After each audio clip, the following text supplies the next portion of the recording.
వచనం. ఇర్మియా 22:21. నీ క్షేమ కాలములలో నీతో మాటలాడితని గాని నేను వినను అని నీవంటివి. నా మాట వినకపోవటే నీ బాల్యము నుండి నీకు అలవాటైపోయింది, నీకు వాడుకగా మారింది. జీవము గల దేవుడు, భూమిని ఆకాశమును సృజించిన దేవాది దేవుడు మాట్లాడుతూ ఉన్న మాట దేవుని బిడ్డలారా 21వ వచనంలో నీ క్షేమ, ఇక్కడే ఉంది, కాలములో ఉందా, కాలములలో ఉందా? కాలములలో. అంటే ఎన్నో అవకాశాలు ఇస్తున్నాడు, ఎన్నో అవకాశాలు ఇస్తూ నీ క్షేమ కాలములలో ఎన్నో అవకాశాలు ఇస్తూ ఉన్నాడు,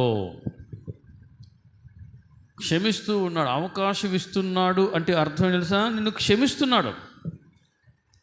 ఇప్పటికైనా తెలుసుకుంటారులే, ఇప్పటికైనా మారతారులే, ఇప్పటికైనా మారు మనసు పొందుతారులే, ఇప్పటికైనా మనసు మార్చుకుంటారు, ఇప్పటికైనా సరి చేసుకుంటారు, ఇప్పటికైనా తప్పుని తెలుసుకుంటారు, ఒప్పుకుంటారు.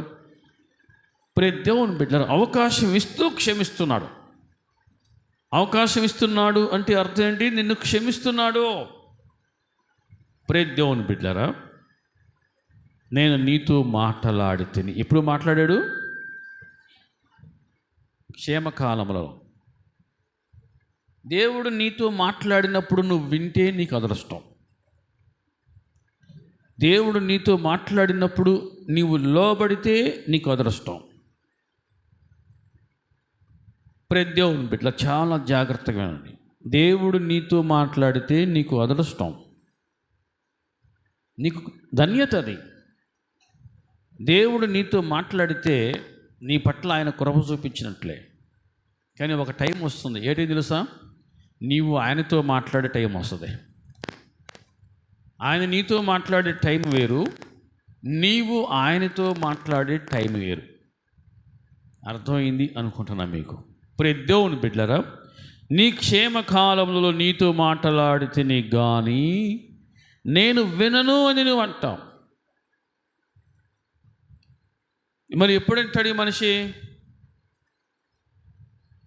ఇక ఆయనతో మాట్లాడాలి. ఎప్పుడు మాట్లాడతాడు? ఆ క్షేమం అనేది విడిచిపెట్టిపోయినప్పుడు మాట్లాడతాడు. అది ఆరోగ్యమా, ఆర్థిక పరిస్థితులా, కుటుంబ సంతోషమా, అవి దూరమైనప్పుడు అప్పుడు దేవుని బిడ్డలారా చాలామందికి దేవుడు గుర్తొస్తున్నాడు. నాతో నీవు మాట్లాడినచు నీ బ్రతికేదను ప్రభో, నాతో నీవు మాట్లాడినచు నీ బ్రతికేదను ప్రభో.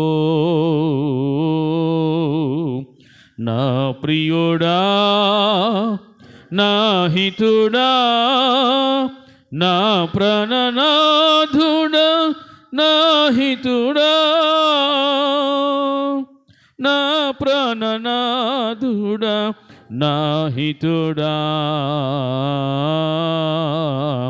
ఒక్క మాట చాలు, ఒక్క మాట చాలు, ఒక్క మాట చాలు ప్రభో, ఒక్క మాట చాలు ప్రభో. నా ప్రియుడా, నా హితుడా, నా ప్రాణనాథుడా, నా హితుడా, నా ప్రాణనాథుడా, నా హితుడా. దేవుని బిడ్డలారా, ఇప్పుడు ఈ వ్యక్తి మాట్లాడే సమయం వచ్చేసింది. దేవుడు మాట్లాడినప్పుడు వినలేదు, దేవుడు మాట్లాడినప్పుడు ఈ వ్యక్తి లోపడలేదు, దేవుడు మాట్లాడినప్పుడు ఈ వ్యక్తి చెవి ఇలా. ఎందుకంటే నన్ను ఎవరు ఆపలేరో, నా జీవితం చాలా చక్కగా సాఫీగా సాగిపోతుంది అనేటువంటి భ్రమలో ఉంటున్నాడు మనిషి. భ్రమలో ఉంటున్నాడు. నా జీవితం ఒక చేప లాంటిది, ఒక పక్షి లాంటిది అని మనిషి ఎరగట్లా. నా జీవితం ఒక చేప లాంటిది, ఒక పక్షి లాంటిదని మనిషి తెలుసుకోలేకపోతూ ఉన్నాడు. ప్రియ దేవుని బిడ్డలారా, నేను వినను అన్న వ్యక్తి ఇప్పుడు ఏమంటున్నాడు? అయ్యా నువ్వు నాతో మాట్లాడాలయ్యా, నువ్వు నాతో మాట్లాడాలి, నువ్వు మాట్లాడితేనే నేను బ్రతుకుతా, నువ్వు మాట్లాడితేనే నేను బ్రతుకు. అయ్యా ఒక్క మాట చాలు.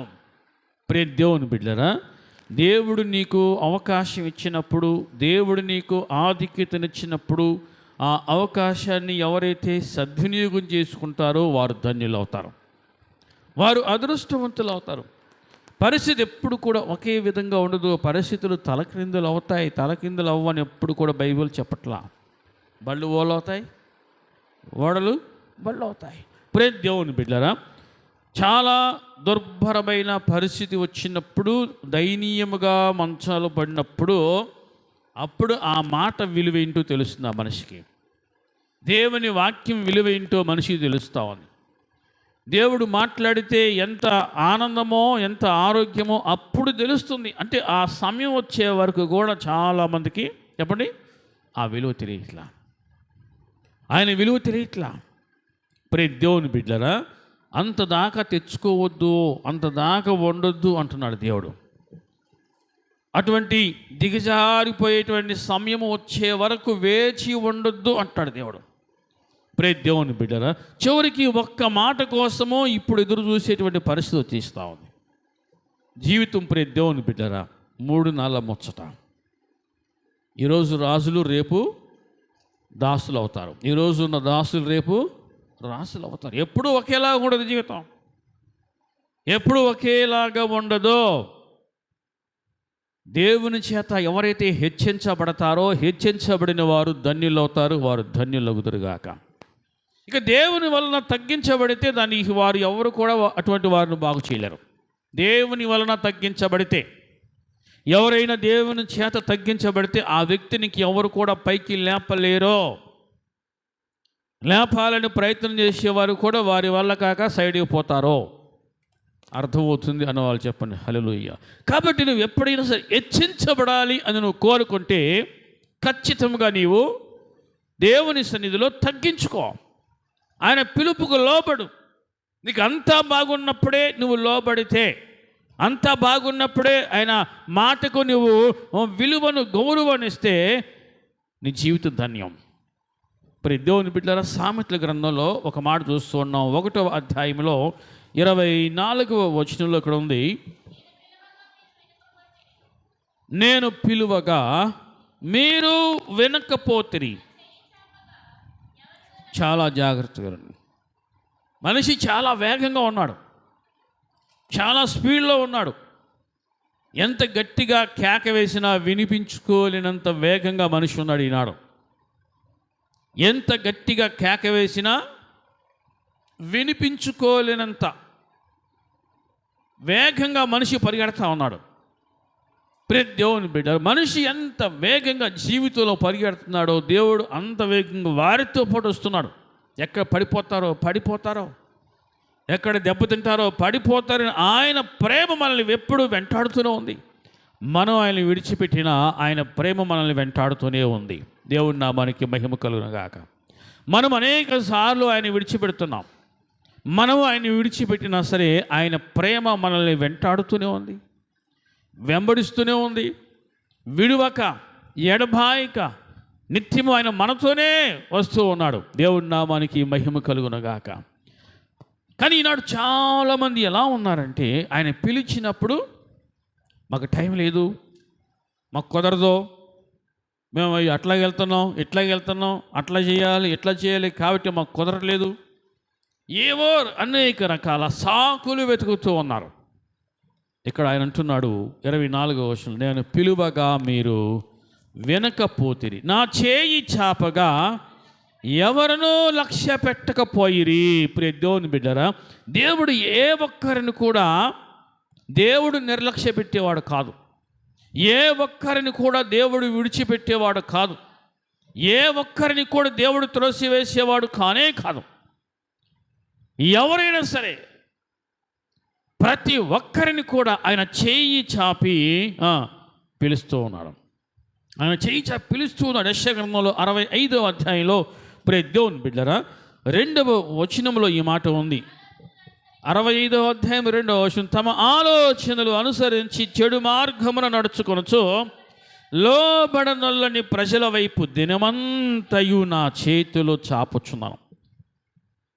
వాడు వెర్రుడా, మూర్ఖుడా, దుర్మార్గుడా, దుష్టుడా, ఆయనకి విరుద్ధంగా మాట్లాడేవాడా, ఆయన కించపరిచి మాట్లాడేవాడా, ఆయన దూషించి మాట్లాడేవాడా, ఆయన గాయపరిచి మాట్లాడేవాడా, ఆయన బిడ్డలను తృణీకరించి మాట్లాడేవారా, ఎవరైనా సరే లోపడనొల్లని ప్రజల వైపు దినమంతయో నా చేతులు చాపుచున్నాను అంటున్నాడు. ప్రేమగల దేవుడు ఆయన ప్రేమగల దేవుడు. ప్రియ దేవుని బిడ్డలారా, లోబడనొల్లని ప్రజల వైపు దినమంతయో నా చేతులు చాపుచున్నాను.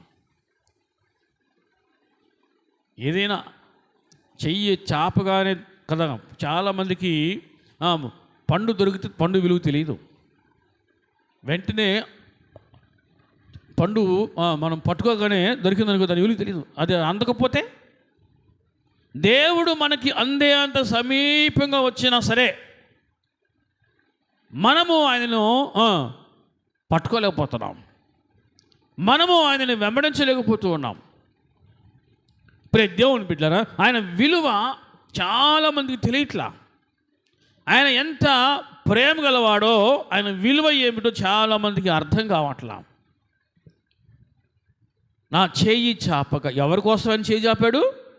లోబడనొల్లని ప్రజల కొరకు. వారు ఎటువంటి దుర్మార్గులైనా, ఎంత దుర్మార్గులైన, దుష్టులైన ఆయన ప్రజలను ఎన్ని రకాలుగా తృణీకరించి మాట్లాడినా, అవహేళన చేసి మాట్లాడినా, ఆయనను ఎన్ని రకాలుగా తక్కువ చేసి చులకనగా మాట్లాడినా సరే అటువంటి వారిని కూడా చెయ్యి చాపి ఆయన పిలుస్తూ ఉన్నాడు. దినమంతయో నా చేతులు చాపుతున్నాను అంటాడు. ప్రియ దేవుని బిడ్డలారా, ఇక్కడ మనం చూస్తూ ఉన్నాం, అయినను ఎవరునూ లక్ష్య పెట్టకపోయిరి. నా చేయి చాపగా ఎవరునూ లక్ష్య పెట్టకపోయిరి.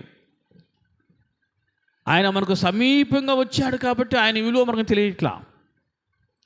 ఆయన మనకు అందనంత దూరంగా వెళ్ళినప్పుడు అప్పుడు తెలుస్తుంది విలువ. ఏదైనా దగ్గర ఉన్నప్పుడు దాని విలువ తెలియదు. ప్రియ దేవుని బిడ్డ, మేము ఇంతకుముందు మా ఇంట్లో మేము పెంచుకున్నటువంటి పప్పీని మేము జ్ఞాపకం చేసుకున్నాం. అది దాటిపోయిన తర్వాత దాని యొక్క జ్ఞాపకాలు ఎప్పటికీ ఉన్నాయి. ప్రియ దేవుని బిడ్డలారా, అది ఇప్పటికీ కూడా ఎంత ఫెయిత్ఫుల్లో అనేసి మేము చెప్పుకుంటూ ఉంటాం. చాలా జాగ్రత్తగా దేవుడు మన జీవితంలో మనకు ఎంత సమీపంగా వచ్చినా, ఎంతగా ప్రేమ చూపించినా సరే చాలామంది ఆ ప్రేమను అలుసుగా తీసుకుంటున్నారు, ఆ ప్రేమను చౌకగా తీసుకుంటున్నారు, తక్కువగా చూస్తున్నారు. లక్ష్య పెట్టకపోయిరి అని దేవుడు తన బాధను వ్యక్తపరుస్తూ ఉన్నాడు. నా చేయి చాపగా ఎవరినూ లక్ష్య పెట్టకపోయిరి.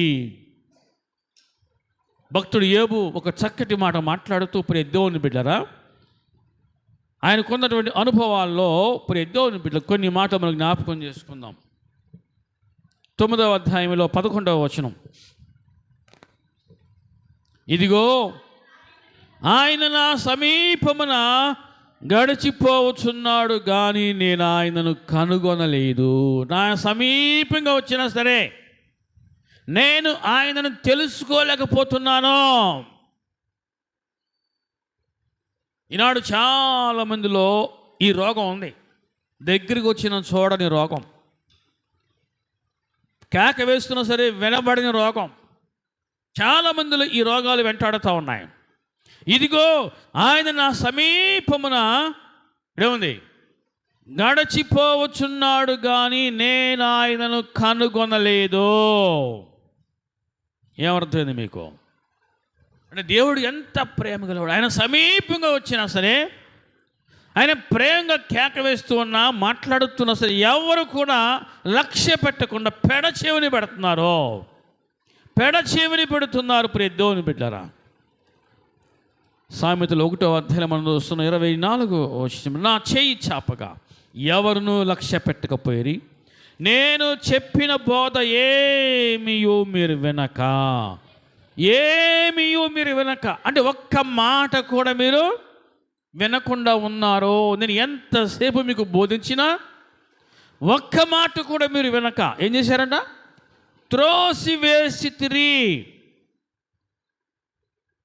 నేను ఒక చేప లాంటోని, ఒక పక్షి లాంటోని, ఒక సమయం వస్తుంది నేను వలలో పడతాను అనే విషయం మర్చిపోతున్నారు మానవుడు. మనిషి మర్చిపోయి నేనొక కింగ్ మేకర్ని, నేనొక బలవంతుణ్ణి, జ్ఞానవంతుని అనుకుంటున్నాడు. త్రోసి వేసేటువంటి స్వభావం ఉంటే దేవుని బిడ్డలారా, ఖచ్చితంగా ఒక టైం వస్తుంది. దాని విలువ, నువ్వు దేనిని త్రోసి వేసావో దాని విలువ తెలుసుకున్న టైం వస్తుంది. అప్పటికి నువ్వు ఎంత దిగజారిపోయిన స్థితిలో, పతనమైన స్థితిలో ఉంటావో చాలా భయంకరంగా ఉంటుంది. ఎవరైతే ఆయన మాటను త్రోసి వేస్తారో ఆ మాట తర్వాత ఎంత విలువైందో అప్పుడు అర్థమైంది వాళ్ళకి. ఏమి త్రోసివేశానో, ఏమి దూరం చేసుకున్నానో అప్పుడు తెలుసుకొని ఎంతో బాధపడతారు. మేమిద్దరం అప్పుడప్పుడు కొన్ని మాటలు ఇంట్లో మాట్లాడుకుంటూ ఉంటాం. మనిషికి అనుభవం వచ్చేసరికి ఆయుష్ అయిపోతుందంట. మీకు అర్థం కాల? మనిషికి అనుభవాలు వచ్చేసరికి ఆయుష్ అయిపోతుంది. కొంతమంది విలువైన మనుషులు దాడిపోతున్నారు. ఆ మనిషి విలువ తెలుసుకునే లోపలే ఆ మనిషే దాడిపోతున్నారు. కొన్ని విలువైనటువంటి సమయాలు దాడిపోతూ ఉన్నాయి. దేవుని బిడ్డరా, ఎవరైతే ఆయన మాటను పెడచెవిని పెడతారో, తులసి వేస్తారో, ఖచ్చితంగా వారికి ఒక టైం వస్తుంది. ఆ మాట ఎంత విలువైందో, ఆ బోధ ఎంత విలువైందో వారు తెలుసుకుంటారు. చూద్దాం 25వ వచనం. నేను చెప్పిన బోధ ఏమియో మీరు వెనుక త్రోసివేసితిరి, నేను గద్దింపగా లోబడకపోతిరి. మనిషికి తల బిరుస్తానం ఎక్కువ, పొగరు ఎక్కువైపోయింది, మెడలు వంచలేని స్థితి. దేవుని బిడ్డలారా, నేను గద్దింపగా లోబడకపోతిరి. దేవుడు ఇప్పుడు గద్దిస్తాడు? దేవుడు ఎలా గద్దిస్తాడు? ఖచ్చితంగా దేవుని యొక్క స్వరము వినేవారికి ఆయన గద్దింపు ఖచ్చితంగా తెలిసింది. ఆయన వాక్యానికి లోబడేవారు, ఖచ్చితంగా ఆత్మచేత నడిపించబడేవారు ఖచ్చితంగా ఆయన గద్దింపుకు లోబడతారో. మూర్ఖత్వంగా ముందుకు పోతే ఖచ్చితంగా వారు ప్రమాదంలో పడతారు. మూర్ఖత్వంతో ముందుకు వెళ్ళారనుకో, వారు ఖచ్చితంగా ప్రమాదంలో పడతారు. గద్దింపుకు లోబడి ఆగితే వారు ధన్యులు అవుతారు, వారు తప్పించబడతారు. అర్థమవుతుంది అన్నవాళ్ళు చెప్పని హల్లెలూయా. దేవుడు ప్రేమ గలవాడు కాబట్టి మనల్ని గద్దిస్తాడు. తన దాసుని ద్వారా గద్దిస్తాడు, వాక్యం ద్వారా గద్దిస్తాడు, కొన్ని సమయాల దర్శనాల ద్వారా కూడా నేను గద్దించవచ్చు. ఎలాగైనా సరే నేను గద్దిస్తే నువ్వు ఆగిపో, నువ్వు లోబడు, నువ్వు దీవించబడతావు. మాకు తెలుసులే అనుకున్నావో నువ్వు తెలుసుకోవలసిన చాలా మిస్ అయిపోతున్నావు అని అర్థం. నీకు తెలిసింది కొంత మట్టికి, తెలుసుకోవాల్సిన చాలా ఉంది, ఆ చాలా నువ్వు మిస్ అయిపోతావు. నువ్వు లోబడు. ఎప్పుడైతే దేవుడిని గద్దిస్తాడో నువ్వు లోబడు. దేవుడు తన సేవకుని ద్వారా, వాక్యం ద్వారా నీతో మాట్లాడి నిన్ను గద్దిస్తున్నప్పుడు, హెచ్చరిస్తున్నప్పుడు నువ్వు పరిగెత్తడం ఆపి నిలబడి ఆలోచించాయి. అది నీకు, నీ కుటుంబానికి ఆశీర్వాదం. వలలో పడవు, చేపలాగా వలలో పడవు, పక్షిలాగా వలలో పడవు. నువ్వు ఎప్పుడైతే పరిగెడతావో ఆకుండా, నేను దూసుకుపోతున్నాను, నా స్పీడ్ ఎవరు ఆపలేరు అని ఎప్పుడైతే నువ్వు పరిగెడతావో ఖచ్చితంగా ఒక సమయం వస్తుంది, స్పీడ్ బ్రేకర్ రావచ్చు, రోడ్డు మీద పెద్ద గొయ్యి రావచ్చు, చెప్పలేము. ప్రతి మనిషి జీవితంలో కూడా ఒక మలుపు ఉంది. అది ఒక మలుపా, 2 మలుపులా? ఆ మలుపులో ఏ ప్రమాదం దాగి ఉందో, ఆ మలుపులో ఏమి దాగి ఉందో ఎవరికి తెలియదు. మనం కేవలం చేపలు, పక్షులు లాంటి వాళ్ళం. అర్థమవుతుంది అన్నవాళ్ళు చెప్పిన హల్లెలూయా. నేను గద్దింపగా లోబడితే ధన్యులు అవుతారు, కానీ లోపల వీరు కాబట్టి అన్నాడు దేవుడిక. కాబట్టి మీకు అపాయము కలిగినప్పుడు, నాకు అపాయం రాదు, ఏ రోగం రాదు, నాకు డబ్బులు ఉన్నాయి, నేను ఏదైనా చేయించుకోగలను, నేను ఏదైనా చూపించగలను, నేను ఎక్కడికి వెళ్ళైనా ప్రాణాన్ని రక్షించగలను, కాపాడుకోగలను. ఉగ్రత దినమందు నీ ఆస్తి అక్కరకు రాదు. ఉగ్రత దినమందు నీ ఆస్తి నీకు అక్కరకు రాదు. ప్రియ దేవుని బిడ్డలారా, దేవుడు ప్రేమ గలవాడు, వెంటనే ఎవరిని కూడా శిక్షించేవాడు కాదు. నీ క్షేమ కాలములలో నీతో మాట్లాడితే, నువ్వు క్షేమకాలం ఎన్ని కాలాలు దేవుడు నీకు ఇచ్చాడో, ఎన్ని సంవత్సరాలు నీకు అవకాశం ఇచ్చాడో, దేవుడు వెంటనే ఎవరిని కూడా శిక్షించేవాడు కాదు. ప్రియ దేవుని బిడ్డలారా, ఎవరైతే ఆయన ప్రేమను అర్థం చేసుకుని ఆయనతో గడుపుతారో, ఆయన యొద్దకు వస్తారో, వారు ధన్యులు అవుతారు. వారు ధన్యులు అవుతారు. తెలియక చేసే తప్పులు దేవుడు క్షమించేస్తాడు. పొగరతో చేసేవని చూడండి, అవి లెక్కలోకి వస్తాయి. అవి లెక్కలోకి వస్తాయి. మాకు తెలుస్తులేని తల బిరుస్తానో ఎత్తారు చూడండి, అవి లెక్కలోకి వస్తాయి. తెలియక చేస్తే కనికరించబడతారు. కానీ తెలిసి కూడా తల పొగరతో, తల బిరుస్తనంతో, నాకు ఉంది, అది ఉంది, ఇది అనుకొని చేస్తే అవి లెక్కలోకి వస్తాయి. కాబట్టి ప్రియ దేవుని బిడ్డలారా, ఆయన మనల్ని పిలిచినప్పుడు లోపడాలి. ఆయన సన్నిధికి నేను ఎప్పుడు వెళ్ళాలి, నేను ఆయనకి ఎప్పుడు కనపడాలి అనే తపనతో, ఆశతో ఎవరైతే ఆయన మందిరానికి పరిగెత్తుకుంటూ వస్తారో వారు దీవించబడతారు, వారు కనికరించబడతారు. మీరు మీ ప్రక్కన వాటికి మాట చెప్పండి, నీవు కనికరించబడదువుగాక. ప్రియ దేవుని బిడ్డలారా, ఆయన సన్నిధికి రావాలి. వాయిదా వేయకూడదు, వాయిదా వేయకూడదు. రేపు నీది. చూడండి, ఏబు గ్రంథంలో ప్రియ దేవుని బిడ్డలారా, ఇక్కడ ఒక చక్కటి మాట మనం చూస్తున్నాం. 8వ అధ్యాయంలో, ఏబు గ్రంథము 8వ అధ్యాయము 8వ వచనం, మనము నిన్నటి వారమే, మనకు ఏమియో తెలియదు. మనం ఎప్పటి వారం అంట? నిన్నటి వారమే. నేను మోనార్కిని, నాకు అంత తెలుసు, నాకు బాగా చదువు ఉంది, పాండిత్యం ఉంది, విద్య ఉంది, ఉద్యోగం ఉంది, డబ్బులు ఉన్నాయి, నాకు తెలుసు, నేను ముందే ఊహిస్తా, నాకు అన్నీ తెలుసు. ఒట్టిదే, మనకేమీ తెలియదు. నేను చాలాసార్లు అనుకుంటా, చాలా గుర్తుపెట్టుకునే మాట, దేవుని ముందు నువ్వు తెలివి తక్కువ అడుగుంటే నువ్వు ధన్యుడు. అర్థమవుతుంది అనుకుంటా మీకు. దేవుని ముందు నువ్వు తెలివి తక్కువ వాడుగా ఉంటే నువ్వు కనికరించబడతావు. పుష్కలంగా తెలివితేటలు ఉన్నట్టు కనబడ్డావో చాలా ఇబ్బంది. అర్థమైంది అనుకుంటున్నా. తెలివి తక్కువ వాడుగా కనబడు దేవుని ముందు. నాదేముందయ్యా, నేను ఎంత మాత్రం పొండి, నాకేం తెలుసు అయ్యా, అంతా నీకే తెలుసు. దేవుడు అంటాడు, ఒక ప్రవక్త పిలిచి, ఈ ఎముకలన్నీ బతుకుతాయా అంటాడు. ఏమన్నాడు ప్రవక్త? నీకే తెలుసయ్యా అంటాడు. అదే చెప్పండి, నీకే తెలుసయ్యా అంటాడు. ఇక్కడ ఈ భక్తుడు ఏమంటున్నాడు? మనము నిన్నటి వారమే, మనకేమీ తెలియదు. అంటే రేపు ఏమి జరుగుతుందో చెప్పండి, రేపు ఏమి జరుగుందో మనకి, రేపు సంగతి తీసేటి, ఈ రాత్రి ఏం జరిగిద్దో, ఈ రాత్రి ఏమి జరుగునో మనకేమని తెలియనా? మనకేమీ తెలియదు. తెలిసిన తర్వాత లబోదీపం అంటాం అంతే. ఒకవేళ ముందే తెలిసిందనుకో, ఎవరైనా ప్రశాంతంగా నిద్రపోతారా? మీకు అర్థం కాల. మనకేమీ తెలియదు అంతే. మనం కేవలము నిన్నటి వారమే. కాబట్టి దేవుని ముందుకు వచ్చేసరికి దేవుడే అనంత జ్ఞాని, దేవుడే సర్వజ్ఞాని, నీకు సమస్తం తెలుసయ్యా అని మనం ఆయన కొనియాడాలి.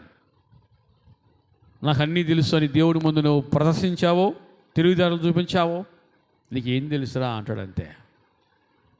మనం కేవలం నిన్నటి వారమే అనే విషయం మనం మర్చిపోవద్దు. భూమి మీద మన దినములు నీడవలే ఉన్నవి. ఎలా ఉన్నాయి చెప్పండి? నీడ. భూమి మీద మన దినములు నీడవలే ఉన్నాయి. అసలుకి ఆలోచన చేస్తామంటే ఇప్పుడు ఈ దినాల్లో మరీ విచిత్రం అయిపోయింది కాలం. అసలు అప్పుడే ఒక్కొక్కరికి ఇక్కడ ఉన్న వాళ్ళకి 30 ఏళ్ళు, 40 ఏళ్ళు, 50 ఏళ్ళు ఊరికి చూస్తూ ఉండగానే అయిపోయినాయి. మీకు అర్థం కాల. చూస్తూ ఉండగానే అసలు 2025 అయిపోయింది, 2026 కూడా 5 నెలలు అయిపోయింది. ఇంకొక రోజే ఉంది, 5 నెలలకి ఒక్కరోజే ఉంది. 6 నెలలు అంటే అర్ధ భాగం అయిపోతూనే ఉంది. ఎంత వేగం, ఎంత స్పీడు ప్రియ దేవుని బిడ్డలారా. ఇంత వేగంలో వెళ్తున్న మనిషి ఎక్కడ బొక్క బోర్ల పడతాడో తెలియదో. జీవితం ఎప్పుడు ఏ విధంగా మలుపు తిరిగిద్దో తెలియదు.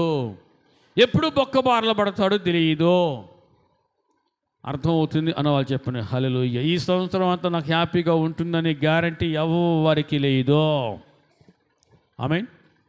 కాబట్టి ప్రియ దేవుని బిడ్డ, దేవుడు మనల్ని పిలిచినప్పుడు ఆయన పిలుపుకు లోబడే వారంగా, ఆయన గద్దించినప్పుడు ఆ గద్దింపుకు మనం లోబడే వారంగా ఉంటే ఖచ్చితంగా ఆయన కృప, ఆయన కనికరములు ఎప్పుడు మన మీద ఉంటాయి. ఆయనతో గడిపే వారికి ఈ భాగ్యం దక్కింది. నువ్వు ఆయనతో గడపాలి. ఇంట్లో కూర్చొని దేవుడికి అన్నీ తెలిసి అంటే కుదరదు. ఇంట్లో కూర్చొని దేవుడికి అన్నీ తెలిసి అంటే కుదరదు. మందిరానికి వచ్చి నీవు నీ దేహాన్ని దేవునికి కనపరుచుకోవాలి. దేవా, ఈ దేహం ఇంత ఆరోగ్యంగా ఉందంటే, ఇంత బలంగా చక్కగా ఉంది అంటే, చక్కగా తినగలుగుతుందంటే, చక్కగా కుటుంబంతో కలిసి గడపగలుగుతుందంటే ఇది కేవలం నీ కృపేనయ్యని ఆ దేహాన్ని దేవునికి నువ్వు కనపరుచుకోవాలి. నాకేంట్లే అనుకున్నావో ఏమో. మనము రేపటి వారం కానీ కాదు, నిన్నటి వారమే. మనకు గడిచిపోయిన జీవితం తెలుసు, వర్తమానం పూర్తిగా తెలీదు, భవిష్యత్తు అసలే తెలియదు. అర్థమవుతుంది అన్న వాళ్ళు చెప్పండి హల్లెలూయా. కాబట్టి ప్రియ దేవుని బిడ్డలారా, ఆయన చేయి చాపినప్పుడు ఆయన ఒడిలో మనము పరిగెత్తుకుంటూ వచ్చి వాలిపోయే వారంగా ఉండాలి. ఉందముగాక. ముగించుకుందాం. యెషయా గ్రంథంలో ప్రియ దేవుని బిడ్డలారా, దేవుడు ఎంత కృపగలిగిన వాడో 46వ అధ్యాయం 3 చదువుకుందాం. యాకోబు ఇంటి వారలారా, ఇశ్రాయేలు ఇంటి వారిలో శేషించిన వారలారా, గర్భము పుట్టినది మొదలుకొని నా చేత భరింపబడిన వారలారా, తల్లి ఒడిలో కూర్చుండినది మొదలుకొని నేను చంక పెట్టుకుని వారలారా, నా మాట ఆలకించండి. మోదిమి వచ్చు వరకు నిన్ను ఎత్తుకుని వాడను నేనే, తల వెంట్రుకలు నెరయు వరకు నిన్ను ఎత్తుకుని వాడను నేనే చేసి ఉన్నాను. నేనే చంక పెట్టుకుని వాడును నిన్ను ఎత్తుకొనొచ్చు. ఆయన ఒడిలో పరిగెత్తుకుంటూ వచ్చి వాలిపోయే వారంగా ఉందముగాక. ఆయన ఇచ్చిన వాగ్దానం ఏంటి? ముదిమి వచ్చు వరకు. నిజంగా నువ్వు ఆయన పిలుపుకు లోబడితే, ఆయన గద్దింపుకు లోబడితే, ఆయన వాక్యానికి లోబడితే, కట్టుబడితే నిన్ను ఎత్తుకునివాడు ఆయనే, నిన్ను రక్షించువాడు ఆయనే. ఇట్టి వాగ్దానము మన జీవితంలో నెరవేరునుగాక. ప్రార్థన చేసుకుందామా? ప్రార్థన చేసుకుందాం. ప్రియ దేవుని బిడ్డ